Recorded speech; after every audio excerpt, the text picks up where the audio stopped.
The cafeteria went quiet 3 seconds before anyone understood why. Not silent, quiet. The kind of unnatural drop in noise that trained people notice immediately. Forks slowing. Conversations thinning. Chairs stopping mid-scrape across tile. Every instinct inside Mason Varick sharpened before he even looked up from the tray in his hands. Beside him, the massive black German Shepherd froze mid-step. Cerberus, former combat tracking K9. Retired after 6 overseas deployments and 1 classified operation nobody officially acknowledged existed. The dog's ears lifted slowly, body locking rigid beside Mason's knee. That was enough. Something was wrong.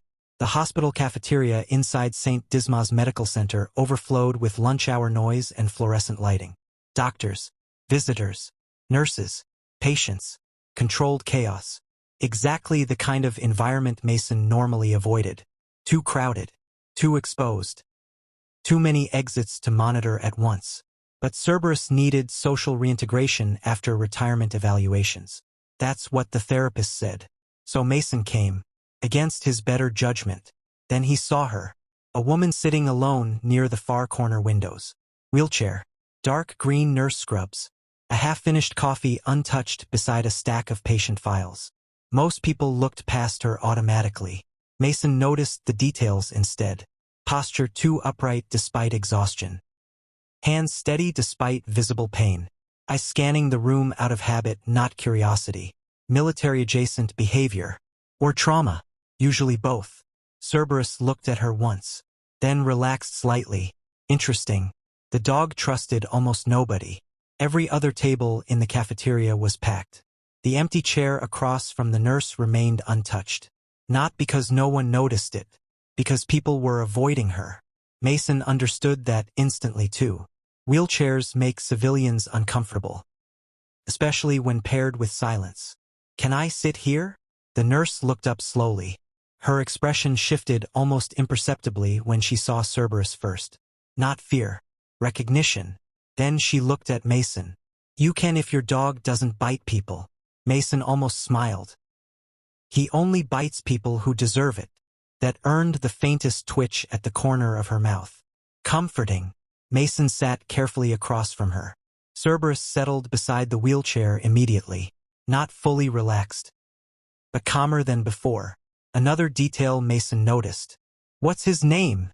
She asked quietly. Cerberus. The nurse blinked once. That's dramatic. He earned it. She believed him instantly. Up close, Mason noticed more. Early 30s. Dark hair tied loosely back. Sharp eyes hiding exhaustion behind practiced professionalism. And scars. Faint surgical scars disappearing beneath the edge of her scrub collar. Hospital staff usually didn't survive whatever caused those. You work here? Mason asked. The nurse nodded once. Neurology wing. You don't sound thrilled about it. Most hospitals stop feeling magical after the first few years. Fair answer. Cerberus suddenly lifted his head. The dog's body stiffened hard. Not alert. Threat response. Immediate. Mason noticed instantly. What is it? The dog's eyes locked onto the far side of the cafeteria. Focused. Unblinking. Then came the growl. Low. Deep. Dangerous enough to cut through every conversation in the room. Everything stopped. Literally everything. People turned immediately. Doctors froze mid-sentence. A tray crashed somewhere near the drink station. And Cerberus never looked away from the man standing near the vending machines. The guy looked ordinary at first glance. Mid-30s. Business casual clothes. Baseball cap. Phone held loosely near chest level. But Mason saw it instantly once Cerberus locked onto him. The camera lens aimed directly toward their table. Recording. The man lowered the phone too fast. Mistake. Cerberus growled harder. Now the entire cafeteria felt frozen around them. What the hell? The nurse whispered. Mason's eyes narrowed toward the man. You know him? Her face lost color immediately. No. Wrong answer. Not because she lied. Because she answered too fast. And fear hit her before confusion did. The man turned casually toward the exit. Trying to leave. Cerberus exploded upward instantly. Not lunging wildly. Intercepting. The dog moved 3 steps forward and blocked the entire aisle between tables. Silent now, which was worse. Way worse. Nobody moved. Nobody breathed.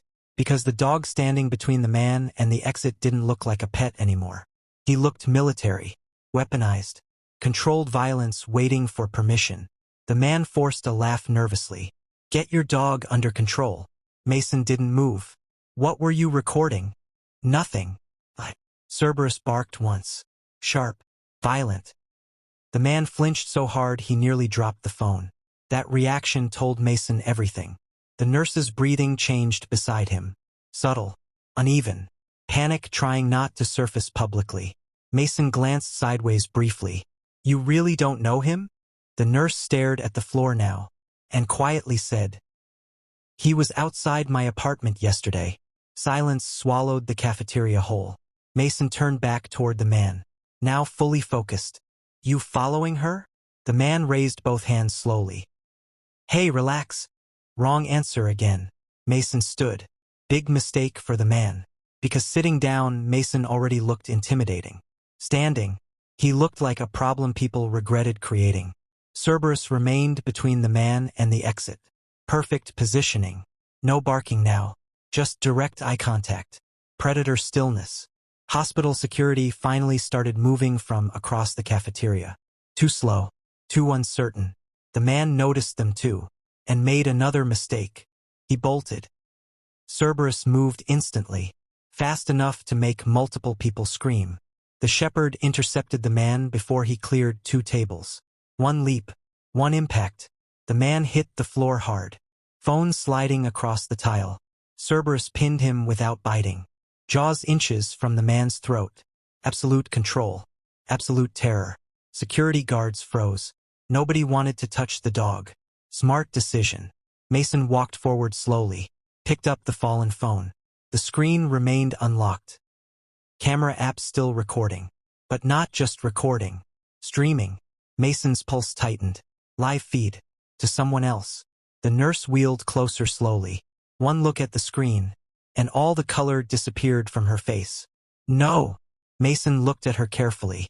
What? She pointed weakly toward the top corner of the stream interface. A name. Watching live. Dr. Halden. The nurse whispered the next words like saying them aloud hurt physically. He told everyone I was unstable. Mason's eyes hardened immediately. Who is he? The nurse stared at the phone, terrified now. He's the reason I'm in the wheelchair. The cafeteria stayed frozen. Nobody moved. Nobody even sounded human anymore. Just shallow breathing, distant kitchen noise, and the low rumbling growl vibrating in Cerberus's chest while the man remained pinned helplessly against the tile floor. Mason Varek stared at the phone screen in his hand. The live stream was still active, still transmitting. Comments flooded upward rapidly. Is that her? She doesn't look paralyzed. Who's the guy? Then another message appeared from the account labeled Dr. Halden. Keep recording. Mason's jaw tightened instantly. Not concern. Not checking on a patient. Surveillance. The nurse in the wheelchair looked like all the blood had drained from her body. Her hands shook slightly against the wheels. Not fear of the dog. Fear of the name. Mason noticed everything. You said he put you in the chair. The woman swallowed hard. Please turn that off. Mason ended the stream immediately, then pocketed the phone. Cerberus never relaxed, still staring down at the man beneath him. Waiting. Hospital security finally approached carefully. 2 guards. Nervous. Unprepared. One pointed shakily toward Cerberus. Sir, your dog. Mason didn't even look at him. He stopped a stalker filming hospital staff. The second guard crouched beside the pinned man, then frowned immediately. This guy doesn't have hospital credentials. Interesting. The man tried speaking through panic. I didn't do anything. Cerberus growled harder instantly. The sentence died. Mason crouched slowly beside him. Who's Dr. Halden? The man looked away. Wrong move. Cerberus shifted closer, not touching him, promising him. The guy started sweating immediately. I'm just paid to monitor her. The cafeteria erupted into murmurs instantly. Monitor. Not follow. Not check on. Monitor. The nurse whispered quietly behind Mason. "Oh God." Mason looked back at her. "What does that mean?"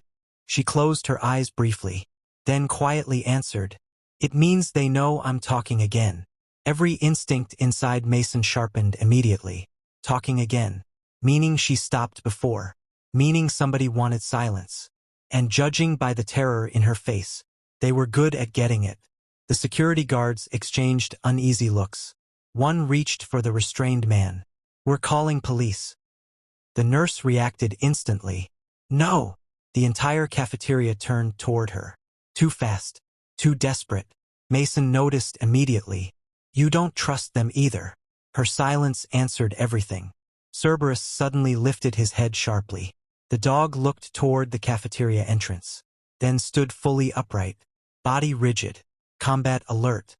Mason turned immediately. 3 men in dark jackets entered the cafeteria together. Not hospital staff. Not police. Too coordinated. Too calm. The nurse went pale. "Leave," she whispered. Mason's eyes narrowed. "You know them." "No," she said instantly. Then quieter. "But they know me." The 3 men spread naturally through the cafeteria. Not aggressively. Strategically. Blocking exits without making it obvious. Cerberus growled again. Low. Focused. The nearest man stopped moving instantly when he heard it. Because unlike civilians, he understood exactly what kind of dog stood in front of him. Mason stood slowly. The room suddenly felt smaller. The lead man smiled politely. "Miss Vale." The nurse's hands locked around her wheelchair armrests. Mason noticed that too. Vale. Not nurse. Personal identification. "We'd like a word," the man continued calmly. Mason stepped slightly between them. "She's busy." The man looked at Mason fully for the first time. Then at Cerberus. Recognition flickered instantly. "Military?" Mason didn't answer. Didn't need to. The man's smile faded slightly. "This is a private medical matter." The nurse finally spoke. "No, it isn't." Her voice shook, but she forced the words out anyway. "You people already took enough from me." That sentence changed everything. Because now the cafeteria understood this wasn't awkward workplace drama. This was fear. Real fear. Cerberus moved closer to the wheelchair protectively. Not commanded. Instinctive. The dog already categorized her as under protection. That meant something to Mason, because Cerberus trusted almost nobody. The lead man noticed too. "You should leave with us peacefully." Mason almost laughed. "Nothing about this feels peaceful." The second man glanced toward the security guards. And suddenly, both guards stepped backward. Not helping. Not intervening. Backing off. The nurse saw it too. Her voice broke slightly. "They already got to hospital administration." Mason's eyes hardened instantly. "How deep does this go?" She looked down. "Further than you think." Cerberus barked sharply. Everyone flinched. The dog's eyes remained locked on the third man standing near the cafeteria exit. His hand moved slowly beneath his jacket. Weapon draw. Mason reacted instantly. "Don't." The room exploded into panic anyway. People screamed. Chairs overturned. Doctors scattered. The third man froze halfway through the draw. Too late. Cerberus launched. The impact sounded like a car crash inside the cafeteria. Cerberus hit the armed man square in the chest before the pistol fully cleared his jacket. Tables flipped. Food trays shattered. People screamed and dropped to the floor. But the dog never lost control. The man slammed hard against the vending machines. Gun skidding across the tile. Cerberus pinned him instantly with terrifying precision. No wild biting. No frenzy. Just overwhelming force applied exactly where needed. Military training. Pure and obvious. Mason moved immediately. One hand kicking the handgun away, the other grabbing the second man before he could react. The cafeteria erupted into chaos around them. But Mason's world narrowed instantly into combat rhythm. Movement. Threat. Control. The lead man tried backing away. Wrong choice. The nurse shouted suddenly, "His bag!" Mason looked down. Black messenger bag hanging from the man's shoulder. The guy clutched it instantly. Protective reflex. That confirmed everything. Mason drove him hard against a cafeteria support pillar. What's in the bag? No idea what you're talking about. Cerberus barked violently from across the room. The lead man flinched hard enough to answer the question for him. Hospital alarms suddenly started screaming overhead. Lockdown protocols. Automatic doors sealing throughout the cafeteria wing. Great. Now nobody was leaving quickly. The nurse wheeled backward slightly. Breathing uneven now. Panic escalating fast. Mason noticed immediately. You okay? No. Honest answer. Good. He trusted honest fear more than fake calm. The lead man suddenly stopped resisting. Too suddenly. Mason noticed instantly. Then came the voice over the cafeteria speakers. Attention staff. Security response team arriving shortly. The nurse whispered. That's not hospital security. Mason's eyes narrowed. How do you know? Because they always say security response team. Always. That word hit hard. Meaning this happened before. Mason ripped the messenger bag away from the man and dumped it onto the nearest table. The contents spilled across the cafeteria. Phones, medical files, photographs, pill bottles, and one thick folder labeled, Evelyn Vale. The nurse stopped breathing for half a second. Mason opened the folder quickly. Inside, surveillance photos, her apartment, her physical therapy sessions, her hospital parking space. Weeks, maybe months, detailed movement logs, medication schedules, personal notes. What the hell? Then Mason saw the final page. Subject regression risk increasing. Recommendation. Transfer back under observation. Cold anger settled into his chest immediately. Transfer back. Like she wasn't human anymore. Like she was property. The nurse whispered quietly. They told everyone I had psychological instability after the accident. Mason looked at her carefully. What accident? Her eyes filled instantly. There wasn't one. The cafeteria seemed to disappear around him. Noise fading. Movement fading. Only the sentence remaining. There wasn't one. Mason crouched beside her slowly. Tell me. The nurse's voice trembled harder now. My name isn't Evelyn Vale. Silence. Heavy. Dangerous.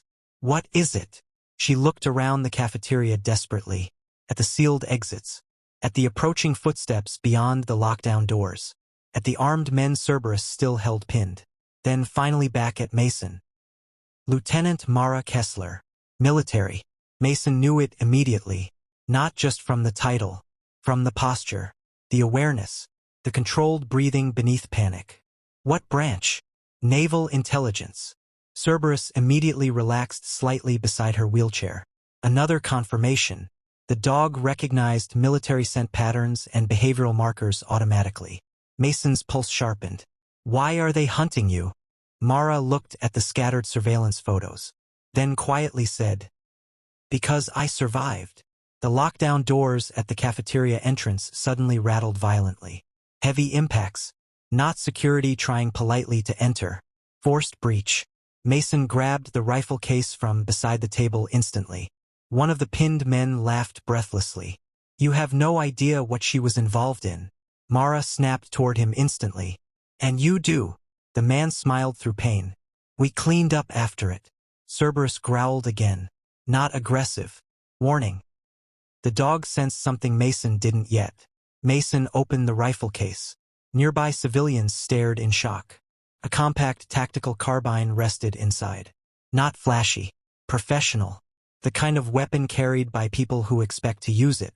Mara looked at him carefully. You carry that into hospitals often? Only the interesting ones.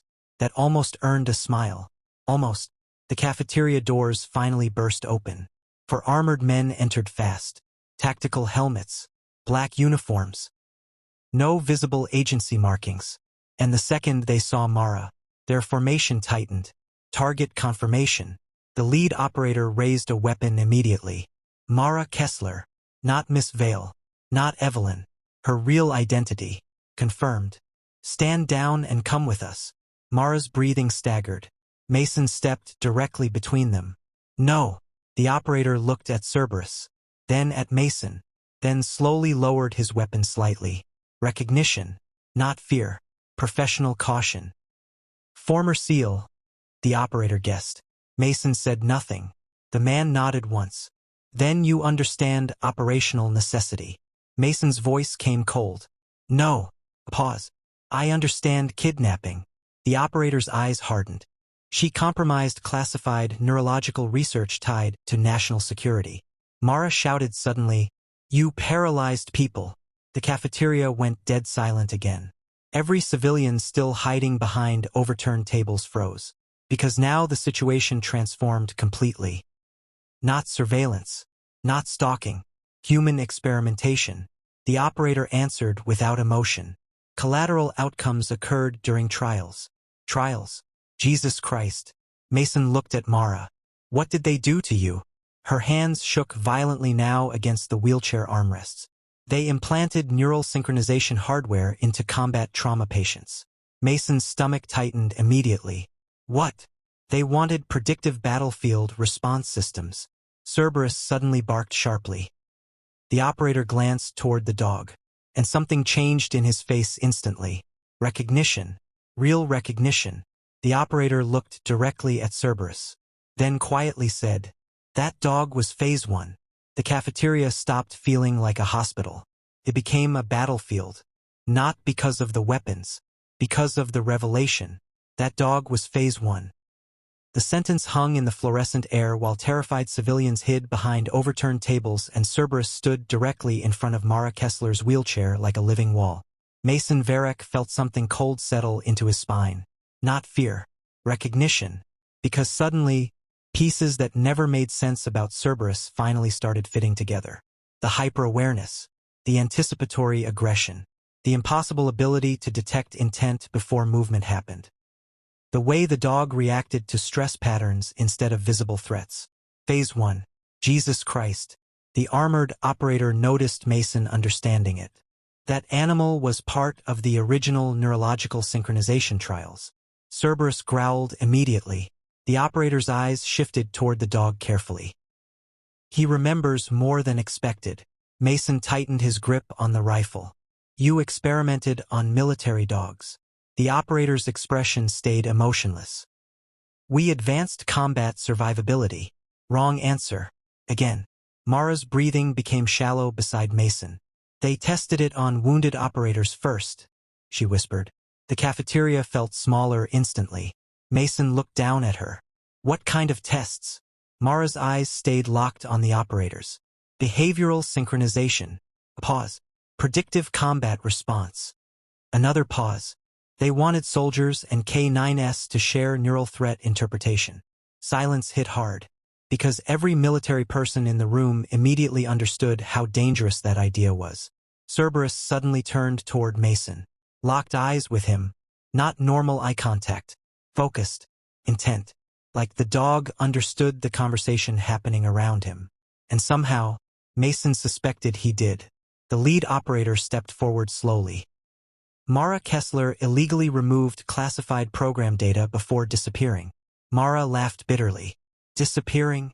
Her voice shook harder now. You people erased me. Nobody denied it. That told Mason everything. The operator gestured lightly towards Cerberus. The dog should have been terminated after the Istanbul incident. Mason's pulse sharpened immediately. Istanbul. Cerberus's final deployment before forced retirement.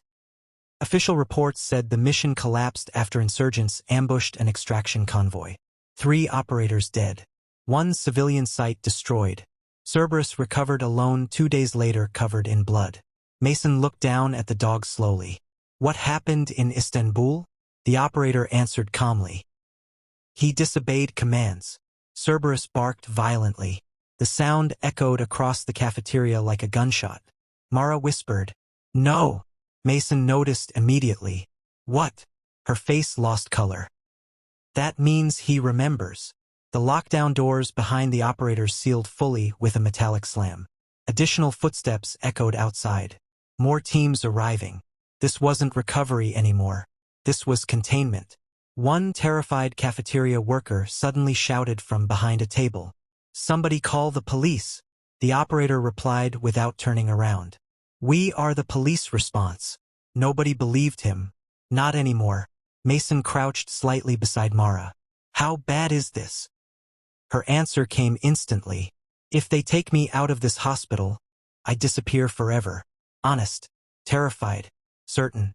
Cerberus moved closer to her wheelchair protectively. The dog's body blocked direct line of sight from the operators automatically. Shield positioning, not random behavior, protective training. The lead operator noticed too. He attached to her quickly. Mara stared at him in disbelief. You made him like this. The operator corrected her immediately. We improved him. Cerberus's lips peeled back slightly. Not barking now. Worse, predatory silence. Mason rose slowly. You're not taking her. The operators shifted formation instantly. Weapons angling higher. Prepared. Professional. Mason counted 4 inside. Probably more outside. Bad odds. But not impossible. Then Cerberus did something strange. The dog turned sharply toward the cafeteria televisions mounted above the food counters. Barked once. Then looked directly at Mason. Again. Intent. Focused. Mason followed the line of sight. News broadcast. Live city traffic helicopter coverage. Camera feeds. Transmission systems. Mara suddenly understood too. The hospital network. Mason looked down at her. What about it? Her voice dropped lower. This entire building is connected to the regional medical archive servers. The operator reacted instantly. Don't. That reaction told Mason everything. Mara looked at the operators, then at Cerberus, then finally at Mason. They've been hiding neurological trial patients inside hospital systems nationwide. Silence. Then, oh hell no. The lead operator raised his weapon fully now. Mara. Final warning tone. Submission expected. Mason stepped forward instead. Wrong response for them. Correct response for him. Cerberus exploded into motion before anyone fired. The dog launched directly into the nearest table, flipping it violently sideways into the operator's line of sight. Chaos detonated instantly. People screamed. One operator fired reflexively. Rounds shattered cafeteria glass. Mason moved at the same time. Pure seal reflex. Fast. Controlled. He slammed the lead operator into the drink station hard enough to crack tile, while Cerberus intercepted the second operator mid-turn. No hesitation. No wasted motion. The dog moved like combat itself learned how to grow teeth. Mara wheeled hard toward the cafeteria computer terminals. Not escaping. Moving with purpose. Mason noticed immediately. What are you doing? Ending this. The third operator grabbed for her chair. Huge mistake. Cerberus abandoned his first target instantly and hit the man sideways before he touched her. The operator screamed as the dog drove him across the floor. Still no lethal bite. Still restraint. Even now, Mason disarmed the lead operator and shoved him unconscious against the wall. Then looked toward Mara. She already hacked into the hospital system. Fast. Too fast for someone improvising. Military intelligence indeed. The cafeteria televisions flickered suddenly. Then switched feeds. Medical records. Government files. Research footage. A project title appeared across every screen simultaneously. Cerberus Initiative. The spelling hit Mason immediately. Not Cerberus. Cerberus. Mara's hands shook while typing. They used wounded soldiers and combat dogs to develop synchronized predictive aggression mapping. One of the injured operators shouted desperately, "Shut it down!" Nobody listened. Video footage began playing publicly across every cafeteria monitor. Military labs. K9 training chambers. Neurological implants.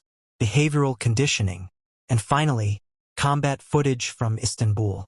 Mason froze, because the official story was a lie. The footage shook violently across the cafeteria screens. Night vision. Gunfire. Smoke. A ruined industrial district somewhere overseas. And there, Cerberus. Younger. Armored. Running beside a SEAL team through collapsing streets. Mason stared hard at the screen, because he recognized the operator holding the leash. Himself. The cafeteria went silent again. Not fear this time. Shock. Mason stepped closer slowly. No! Mara looked up sharply. You were there. He barely heard her. The footage continued. Mason watched himself leading a six-man SEAL unit through the ruined Istanbul compound while Cerberus tracked ahead. Then the audio changed. Panic. Operators shouting. A child crying somewhere inside the building. And suddenly, a voice over comms. Not enemy. American. Proceed with neural escalation test. Mason felt ice spread through his chest. No way. The footage showed Cerberus stopping suddenly beside a locked room filled with civilians. Women, children, prisoners. Mason remembered this. The mission briefing claimed hostile combatants occupied the structure. But Cerberus refused the assault command. Refused it repeatedly. Then Mason heard his own voice from the recording. Dogs rejecting target confirmation. Another voice answered immediately over comms. Override and proceed. Mason staggered back slightly, because now he remembered the argument, the confusion, the feeling that something was deeply wrong. On screen, Cerberus physically blocked the assault team from breaching the room, growling at friendly operators, preventing the raid. Then, gunfire erupted from another building, the actual hostile position. Cerberus had identified the deception before the humans did. The cafeteria stared at the screens in stunned silence. Mara whispered quietly. He knew. Mason looked down at Cerberus.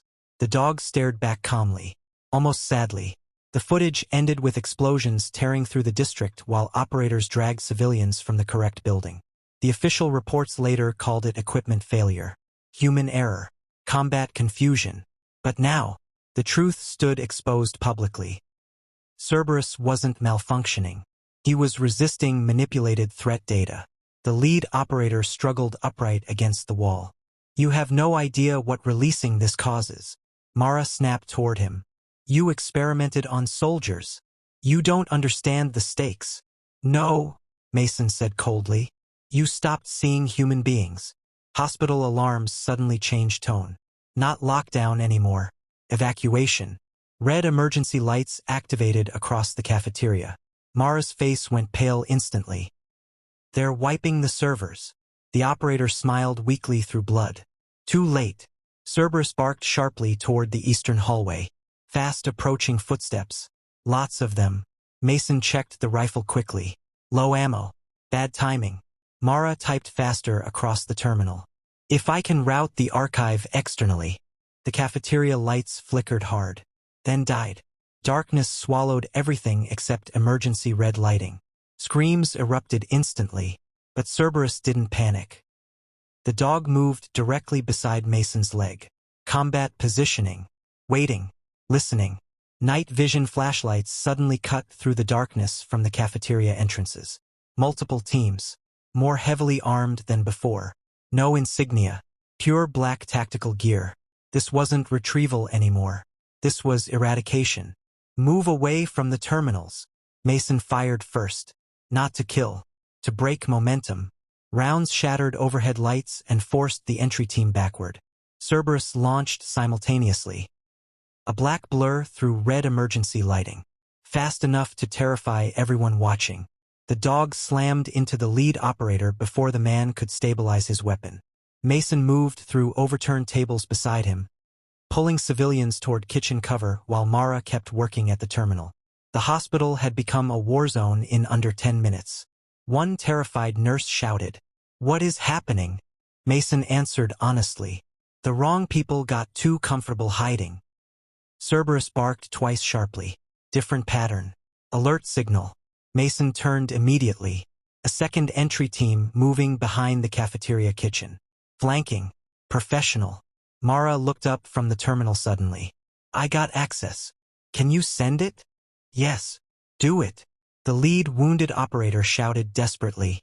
You release those files and national defense programs collapse. Mara's voice came cold. Good. She hit enter. Every cafeteria television reactivated simultaneously.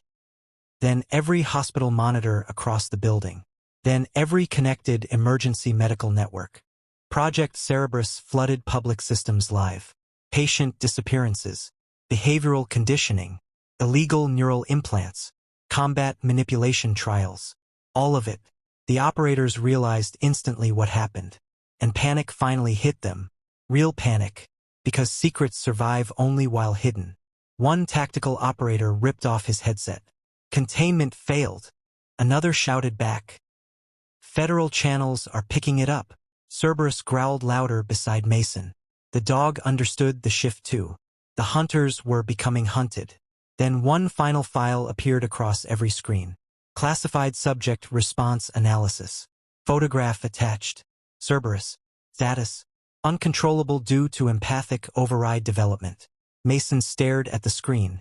Empathic override. The dog wasn't broken. He evolved beyond the conditioning. Mara looked at Cerberus with tears finally forming in her eyes. They tried to train morality out of him. The dog walked slowly back toward her wheelchair. Sat beside her calmly. Protective. Loyal. Gentle. Everything the program failed to destroy. Outside the cafeteria, sirens multiplied. Real sirens this time. State police. Federal response. Media helicopters overhead. The leak spread too fast now. No burying it. No silencing witnesses. No disappearing patients anymore. One remaining operator lowered his weapon slowly. Not surrender. Defeat. He looked at Cerberus almost in disbelief. All this. Pause. Because of a dog. Mason rested one hand against Cerberus's neck. Then quietly answered. No. His eyes hardened toward the operators. Because he stayed more human than you did. Sirens screamed outside St. Dismas Medical Center from every direction. Police. State troopers. Federal units. News helicopters. The entire city was collapsing inward toward the hospital after the Cerberus files detonated across public networks. Inside the cafeteria, nobody moved. Not the operators. Not the civilians. Not even the terrified nurses hiding beneath overturned tables. Because the truth hanging on the screens above them felt bigger than the room itself. Human experimentation, military manipulation, neurological conditioning, and at the center of it all, a retired combat dog sitting quietly beside a woman in a wheelchair. Cerberus stared toward the cafeteria entrance. Still alert. Still working. Mason Varek checked the remaining rounds in his rifle. Not enough. Not if another team pushed through. Mara Kessler noticed. They won't stop now. Mason looked at her. They already lost. No, she whispered. People like this don't think in terms of losing. Pause. They think in containment. That word again. Containment. The language of institutions that stopped seeing people as people. One of the wounded operators laughed bitterly from the floor. You think releasing files changes anything? Mason glanced toward him. I think sunlight causes problems for parasites. The operator's smile vanished. Cerberus suddenly stood. Rigid. Focused. The dog's ears lifted toward the western corridor. Then came the growl. Low. Dangerous. Different from before. Not warning. Recognition. Mason turned immediately. Heavy footsteps approached slowly through the dark hallway beyond the cafeteria. Not rushing. Not tactical stack movement. One person. Confident. Too confident. The remaining operators visibly stiffened. Not relief. Nervousness. Mason noticed instantly. Then the figure stepped into the red emergency lighting. And Mara stopped breathing. No! The man looked to be in his early 60s. Silver hair. Perfect posture. Dark overcoat despite the chaos surrounding the hospital. No visible weapon. But the entire room reacted to him like one walked in anyway. Cerberus growled harder. The man looked directly at the dog first. Then slowly smiled. Well, he said calmly. There you are. Mason felt something cold move through his chest. Recognition. Not from him. From the dog. Mara's voice trembled violently. Dr. Calder. The man looked toward her almost warmly. Mara. That tone made Mason hate him instantly. Too familiar. Too personal. The tone of someone who believed ownership survived betrayal. Dr. Calder stepped carefully into the cafeteria. Ignoring the rifles. Ignoring the chaos. Ignoring the operators bleeding on the floor. Because apparently, he believed none of them mattered. Cerberus moved directly in front of Mara's wheelchair. Protective block. Calder noticed. And something strange crossed his expression. Disappointment. Not fear. Not anger. Disappointment. I spent 6 years developing that animal. Calder said quietly. Mason tightened his grip. You tortured him. Calder barely acknowledged the interruption. He was extraordinary before the conditioning failed. Cerberus barked violently. The sound echoed through the cafeteria. Calder sighed softly. Yes. Pause. You were always emotional. Mason's pulse sharpened immediately. Not because of the insult. Because of the way Calder spoke to the dog. Like Cerberus understood every word. And judging by the shepherd's reaction, maybe he did. Mara's hands trembled against her wheelchair. You killed people. Calder looked at her calmly. No. Pause. I sacrificed acceptable numbers for strategic advancement. The cafeteria went dead silent. Because everyone there understood what he just admitted. One of the civilian nurses whispered quietly behind a table. Oh my God. Calder ignored her completely. He stepped closer toward Cerberus. Mara leaked partial archives. His eyes remained locked on the dog. But you. Another step. You were the true problem. Cerberus lowered his head slightly. Muscles tightening beneath black fur. Ready. Mason shifted instantly. Don't come closer. Calder finally looked at him directly. You're Mason Varric. Not a question. Recognition. You survived Istanbul because that dog disobeyed protocol. Mason's jaw tightened. You lied about the mission. Calder nodded calmly. Of course. No shame. No hesitation. Just truth delivered without morality attached. The civilians in the compound were deliberate variables, Calder continued.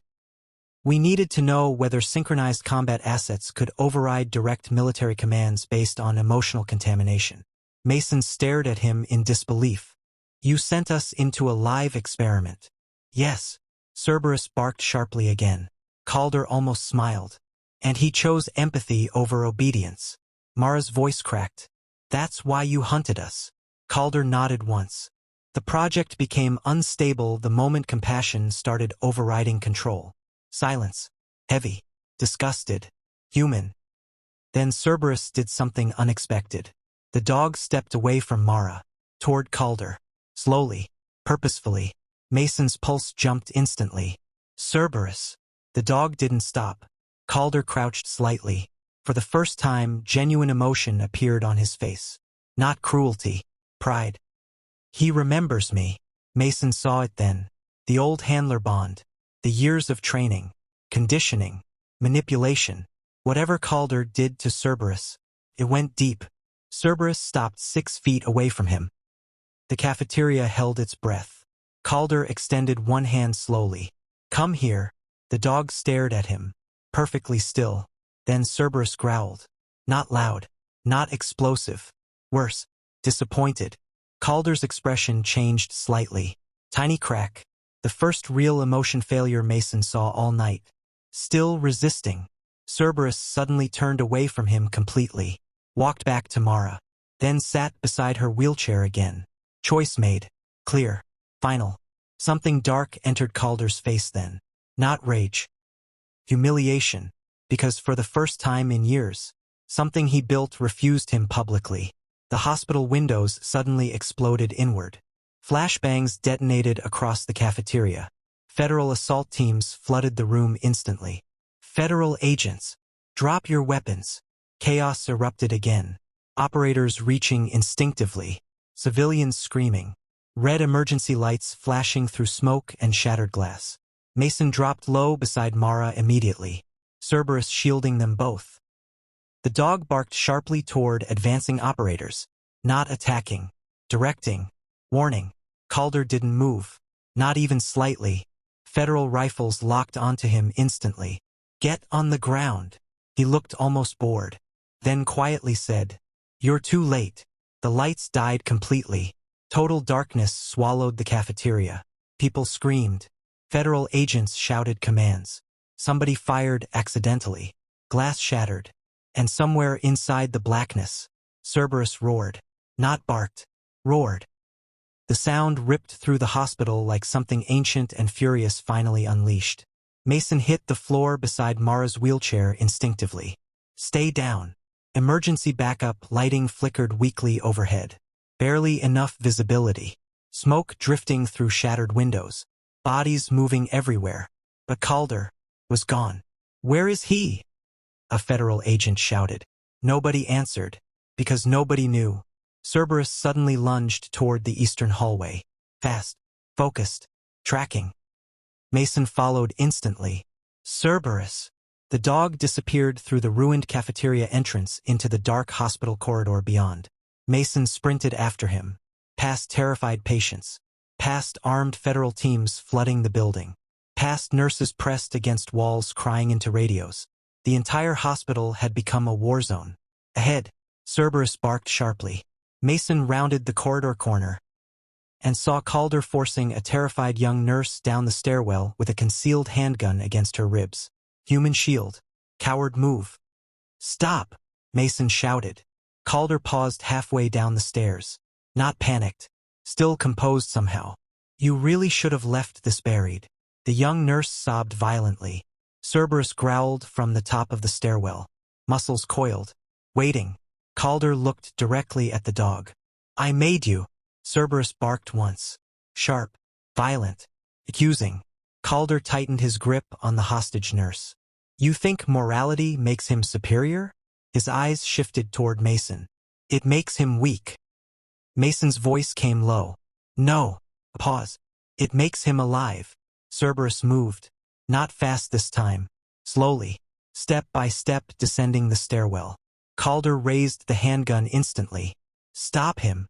Mason didn't, because Cerberus wasn't attacking. The dog's eyes never left the terrified nurse. Not Calder. The hostage. And suddenly Mason understood. Cerberus was reading her panic. Her breathing. Her heartbeat. Her movement tension. Predicting the exact second Calder's grip would weaken. The same way he predicted danger in combat. The same way he exposed lies. The same way he chose civilians over orders in Istanbul. Calder backed farther down the stairs. "Nobody understands what we could have become." Cerberus stopped 3 steps above him. Still. Focused. Waiting. Then the hostage nurse slipped slightly on the stair edge. Tiny movement. Barely anything. But Calder's balance shifted for half a second. And Cerberus struck instantly. The dog hit Calder's gun arm with terrifying precision. One impact. One violent snap against the railing. The handgun flew into darkness. The hostage nurse broke free, screaming upward toward Mason. And Calder fell backward down the stairwell. The sound of his body hitting concrete below echoed upward brutally. Then silence. Heavy. Final. Federal agents flooded the stairwell seconds later. Weapons drawn. Lights cutting through darkness. But it was already over. Dr. Elias Calder lay motionless at the bottom landing beside broken concrete and twisted railings. The architect of Project Cerberus died exactly the way he lived, believing control would always save him. Cerberus stood halfway down the stairs, breathing hard, watching, not triumphant, just finished. Mason slowly descended beside him, then crouched, resting one hand against the dog's neck. Cerberus leaned into the contact slightly, exhausted, older than he should have been. Still carrying scars nobody fully understood. Above them, hospital lights slowly stabilized again. Federal agents secured operators throughout the building. Media helicopters circled outside. The leaked files had already spread too far now. Project Cerberus was public. The victims would finally be seen. Mara appeared slowly at the top of the stairwell surrounded by medical staff. Her eyes landed on Cerberus immediately, then filled with tears. "He saved us." Mason looked down at the dog beside him, then back at her. "No." Pause. He refused to become what they wanted. Morning sunlight slowly began cutting through the hospital windows hours later. Cold gold light replacing emergency red. Patients evacuated safely. Operators arrested. Government denials already collapsing online. And in the middle of the chaos, Cerberus rested quietly beside Mara's wheelchair, while civilians passed carefully around him, like they finally understood they were standing near something extraordinary. Not because he was dangerous, because he chose not to be. One young nurse stopped nearby staring at the dog. Why did he protect everyone? Mason looked at Cerberus, then toward the shattered cafeteria where the truth finally surfaced, and quietly answered, Because somewhere along the way, pause. He learned humanity better than the people studying it. If that moment, the second Cerberus chose compassion over the man who created him, hit you, subscribe. Because here, the strongest heroes are the ones who refuse to lose their humanity. And drop a comment. Backhand index pointing right. Do you think Cerberus understood everything happening around him? Because sometimes, the soul people try hardest to control becomes the one thing exposing the truth.